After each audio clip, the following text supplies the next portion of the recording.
Praise the lord. ప్రభు గొప్ప నామానికి మహిమ కలుగును గాక. ప్రియులరా, మీ అందరికీ ప్రభు పేరిట ప్రేమ వందనాలు తెలియజేస్తా ఉన్నాను. ఈరోజు ఒక ప్రాముఖ్యమైన విషయాన్ని మీతో పంచుకోవాలని ఇలా మీ ముందుకు రావటం జరిగింది. మీలో కొంతమందికి తెలిసే ఉంటుంది, యూట్యూబ్లో కమ్యూనిటీ పోస్ట్ కూడా చేయడం జరిగింది. కట్టా కృష్ణ అనే తమ్ముడు నిన్నటి దినాన ప్రభు చెంతకు వెళ్ళడం జరిగింది. ఆ తమ్ముడు గురించి కొన్ని విషయాలు మీతో పంచుకోవాలని దేవుడు నాకు ప్రేరణనిచ్చాడు. ఖచ్చితంగా ఆ బిడ్డను గురించి మనం తెలుసుకోవాలి.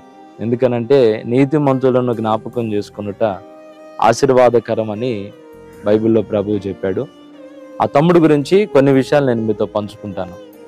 మీలో చాలా మంది చూసే ఉంటారు, ఇప్పటికే ఆ తమ్ముడు గురించిన వార్త మన తెలుగు మీడియాలో విస్తారంగా ప్రసారం అవుతా ఉంది. తెలుగు ప్రజల్లో చాలా మంది ఆ తమ్ముడిని గురించి ఘనంగా చెప్పుకుంటున్నారు, ఆ తమ్ముడి గురించి ఘనంగా వింటున్నారు. కారణం ఏంటి, అసలు ఏం జరిగింది, అసలు ఆ తమ్ముడు ఎవరు ఏంటి అనే విషయాలు నేను మీకు టూకీగా వివరిస్తాను. ఆ తమ్ముడి పేరు కట్టా కృష్ణ. చిలకలూరిపేట శాంతినగర్లో మన చిన్న చర్చి దగ్గర వాళ్ళు ఉంటారు. ఆ కుటుంబంలో ముగ్గురు. ఆ తమ్ముడు ప్రభువుని తెలుసుకున్నాడు, బాప్తిస్మం పొందుకున్నాడు. ఆ బిడ్డ వయసు 19 నుంచి 18 సంవత్సరాలు ఉంటాయి. రక్షణ పొందిన తర్వాత ఇక లోకంలో అందరూ యవనస్తుల్లాగా ఏకీబీకీగా బ్రతకలేదు, ఒక గురి కలిగి బ్రతికాడు. రక్షణ పొందిన ఆ రోజు నుంచి తుది శ్వాస విడిచే ఈ రోజు వరకు కూడా ఒక పక్క తాను కాలేజీకి వెళ్ళడం, ఖాళీ దొరికితే ఇక సమయాన్ని పోగొట్టుకోకుండా దేవుని సన్నిధికి రావడం, ప్రార్థన చేయడం, దేవుని సన్నిధిలో పరిచర్య చేయడం, ఈ రెండు తప్ప ఇంకొక లోకం లేదు ఆ తమ్ముడికి. దేవుని సన్నిధిలో ఉదయాన్నే ప్రతి ఆదివారం 5 గంటలకల్లా సన్నిధికి రావటం, వేకునే చీకటిగా ఉన్నప్పుడు 5 సన్నిధికి వచ్చి ఈ సౌండ్ సిస్టమ్ ఇవన్నీ ఏర్పాటు చేసి అందరూ వెళ్ళిపోయిన తర్వాత సాయంత్రం ఎప్పుడో మరలా ఇంటికి వెళ్ళేవాడు. ఆ తమ్ముడు ఆశ ఏంటంటే, నేను దేవుని కోసం బ్రతకాలి, దేవుని సేవ చేయాలి, చాలామన్నా చెప్పినట్టు బాగా చదువుకొని ఓ మంచి ఉద్యోగాన్ని సంపాదించి ఉద్యోగం ద్వారా నలుగురికి మేలు చేయాలి, ఆ తర్వాత దేవుని పని కూడా చేయాలి అన్న ఆలోచనతో ఓ పక్క చదువుకోవడం, ఇక సాయంత్రం ఖాళీ దొరికితే సన్నిధిలోకి రావడం, ప్రార్థన చేయడం, పరిచర్య చేయడం, ఇంక ఈ రెండేనండి, ఇంకొక లోకం ఏమీ లేదు. ఇలా పరిచారకుల మధ్యలో మంచి పేరు తెచ్చుకున్నాడు, కుటుంబీకుల మధ్యలో ఓ మంచి సాక్ష్యాన్ని సంపాదించుకున్నాడు. ఇలా జరుగుతున్న క్రమంలో గత కొద్ది రోజుల క్రితం కాలేజీకి వెళ్దామని చెప్పి అడ్రోడ్ సెంటర్లో నిలబడ్డప్పుడు ఒక వాల్వో బస్సు, ట్రావెల్ బస్సు అనుకోకుండా, తన ప్రమేయం ఏం లేదు, రోడ్డు పక్కనే నిలబడ్డాడు. కానీ వేరే వాళ్ళన ఆ బస్సు అతను తప్పించిపోయి ఇతన్ని ఢీకొట్టడం జరిగింది. దాని ద్వారా బ్రెయిన్ డ్యామేజ్ అయ్యి హాస్పిటల్లోనికి తీసుకొని వెళ్ళి కొద్ది రోజులు చికిత్స ఇవ్వడం, ఆ తర్వాత ఆ బిడ్డ కన్ను మూయడం జరిగింది. అయితే ఇక్కడ కొన్ని విషయాలు చెప్తాను, జాగ్రత్తగా మనసు పెట్టి వినండి. సాధ్యమైనంత వరకు ఈ సందేశం పూర్తిగా వినడానికి మీరు ప్రయత్నం చేయండి.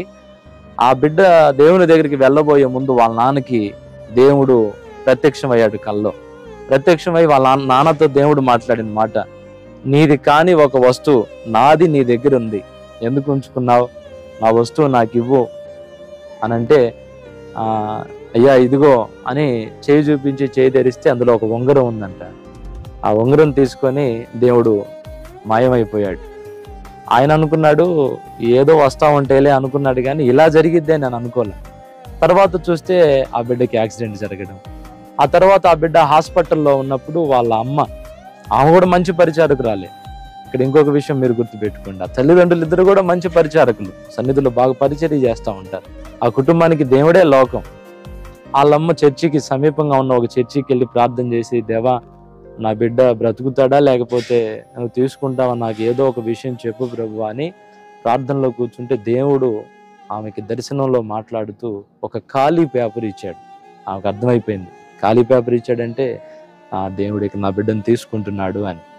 తండ్రికి దర్శనం చూపించాడు, ఆ తర్వాత తల్లితో మాట్లాడాడు.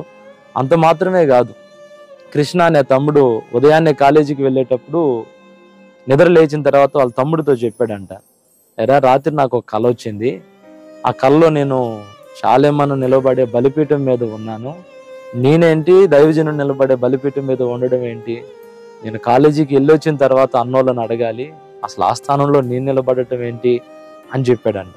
అంటే బలిపీఠము అంటే ఇక దేవుడు అర్పణగా తీసుకోబోతున్నాడు అనే దానికి సూచన. ఆ బిడ్డ కూడా చూపించాడు. చాలా ఒక్కొక్కటి చూస్తుంటే మతిపోతున్న పరిస్థితి అండి. తండ్రితో మాట్లాడాడు, తల్లితో మాట్లాడాడు, ఆ తమ్ముడికి కూడా చూపించాడు. నువ్వు నీ తల్లిదండ్రులకు సంబంధించినోడివి కాదు, నేను నీ తల్లి గర్భంలో నిన్ను వేశాను అని తల్లితో మాట్లాడి తండ్రితో మాట్లాడి ఆ బిడ్డని ఈరోజు దేవుడు పిలుచుకున్నాడండి.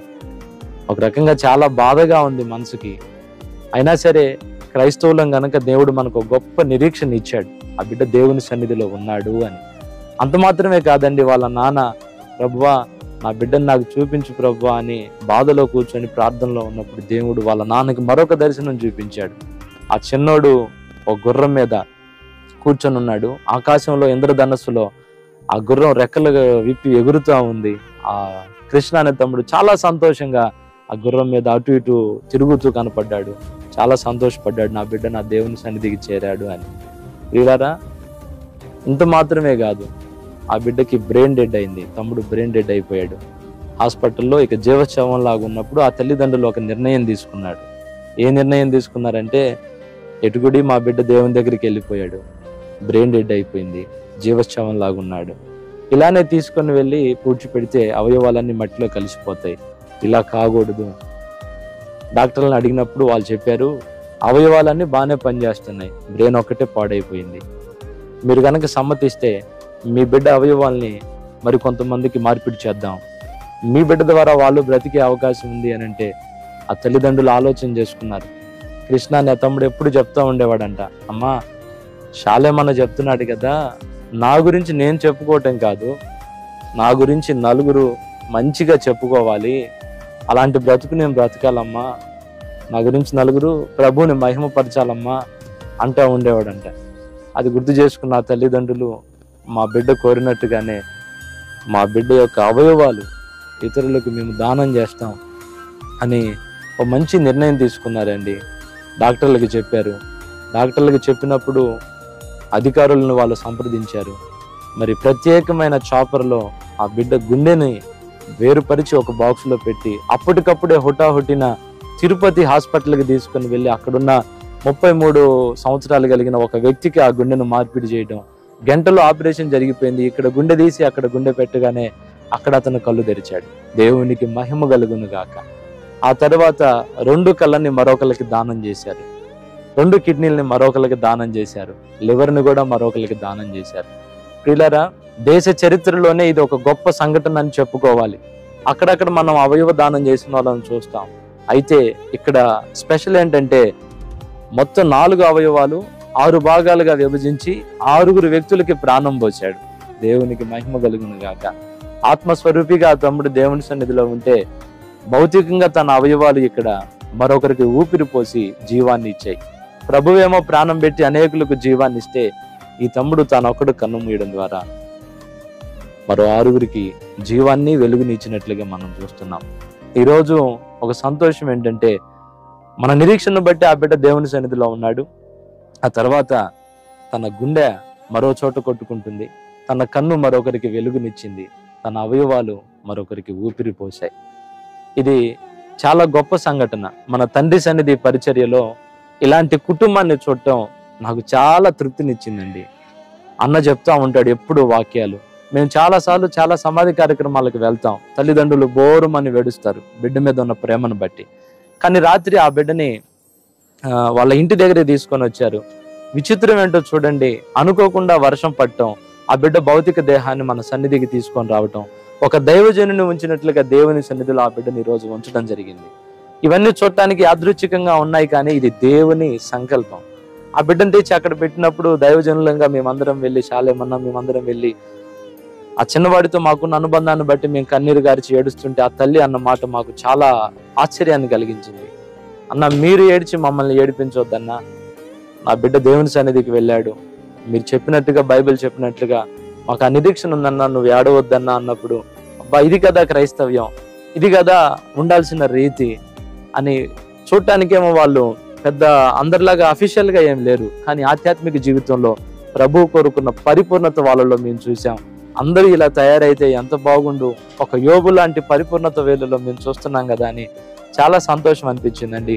ఈరోజు ఆ చిన్నవాడి గురించి సీఎం మొదలుకొని, ముఖ్యమంత్రి మొదలుకొని, సామాన్య వ్యక్తి వరకు దేవుడే పని కట్టుకుని ఆ బిడ్డ చివరి దినాల్లో ఒక అద్భుతాన్ని చేసి అనేక మందికి తెలిసేటట్లుగా ఒక అద్భుతంగా, ఇప్పుడు సహజంగా అంటారు అన్ని దానాల్లో అన్నదానం గొప్పదే అని, కానీ అన్నదానం కంటే గొప్పది అవయవదానం. ఎవరు చేస్తారండి? చూస్తా కానీ ఆ తల్లిదండ్రులు ఒక నిర్ణయం తీసుకున్నారు, మా బిడ్డ అవయవాలు మట్టిలో కలిసిపోతాయి, అందరిలాగానే కాదు, మేము ప్రభు బిడ్డలం, బ్రతుకు ద్వారా నలుగురికి మేలుగా ఉండాలి, సాగు ద్వారా నలుగురికి మేలుగా ఉండాలి, ఏ విధం చేతనైనా నలుగురికి మేలు కలిగించాలి అన్న ఉద్దేశంతో ఆ తల్లిదండ్రులు తీసుకున్న నిర్ణయం ఈరోజు జాతీయంగా ప్రజలందరూ ఆ బిడ్డను మెచ్చుకుంటా ఉన్నారు, ఆ తల్లిదండ్రుల్ని ఘనంగా మాట్లాడుకుంటా ఉన్నారు.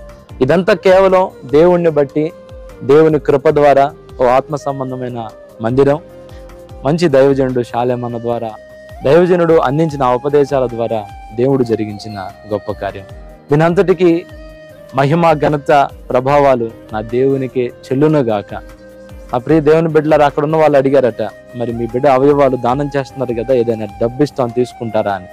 లేదండి, అవయవాలు అమ్ముకొని మేము బ్రతకము, మా బిడ్డ అవయవాలు నలుగురికి ఊపిరి పోసి వాళ్ళు బ్రతికి వాళ్ళు ప్రభువుని తెలుసుకొని సేవ చేస్తే చాలు. నా బిడ్డ గుండె దేవుని సేవ చేయాలని కొట్టుకుంది. ఈ అవయవాలు వేరే వాళ్ళ శరీరాల్లోనికి వెళ్తే వాళ్ళు రక్షణలోనికి వచ్చి ప్రభువుని గురించి ప్రకటిస్తే చాలు, అందుకంటే మాకేం వద్దని ఫ్రీగా దానం చేశారండి. నా ప్రియ దేవుని బిడ్డలారా, ఈ మాటలన్నీ విన్న మీకు చివరిలో నేను ఒక మాట చెప్తున్నాను. ఏ రోజు ప్రభు మనల్ని పిలుస్తాడో మనకు తెలియదు. దీపం ఉండగానే ఇల్లు చక్క పెట్టుకోవాలి. ఇంకా రక్షణ పొందకుండా ఉన్న వాళ్ళు ఎవరైనా ఉంటే రక్షణ పొందండి. ఆ తర్వాత సమయం కొద్దిగా ఉంది కనుక దేవుని సేవ చేయడానికి మన వంతు మనం ప్రయత్నిద్దాం, మన వంతు మనం ప్రయాసపడదాం. ఈరోజు సాయంత్రానికి మనం ఉంటామో లేదో తెలియదండి. కనుక ఆ తమ్ముడు చివరి శ్వాస విడిచేంత వరకు దేవుని సేవలోనే ఉన్నాడు. అటు చదువుకుంటున్నప్పటికీ ఇటు దేవుని సేవలో ఉన్నాడు. అలానే మీరు ఏ ఫీల్డ్లో ఉన్నా చేయగలిగినంత సేవ చేయండి, చేయగలిగినంత ప్రార్థన చేయండి, నలుగురికి మంచి చేయండి, ప్రభువుని ప్రకటించండి. ప్రభు మనల్ని పిలిస్తే ఆనందంగా ప్రభు సన్నిధికి వెళ్దాం. ఈరోజు ఆ బిడ్డ అంతిమ యాత్ర జరుగుతుంది. ప్రార్థన చేయండి. ఆ బిడ్డ కుటుంబానికి, తల్లిదండ్రులకి దేవుడు ఓదార్పునివ్వాలి. ఇంకా తన బంధువులు అనేకులు రక్షణ పొందాలని మీరు మీ ప్రార్థనలో జ్ఞాపకం చేసుకోవాలని తెలియజేస్తూ మీ అందరికీ వందనాలు.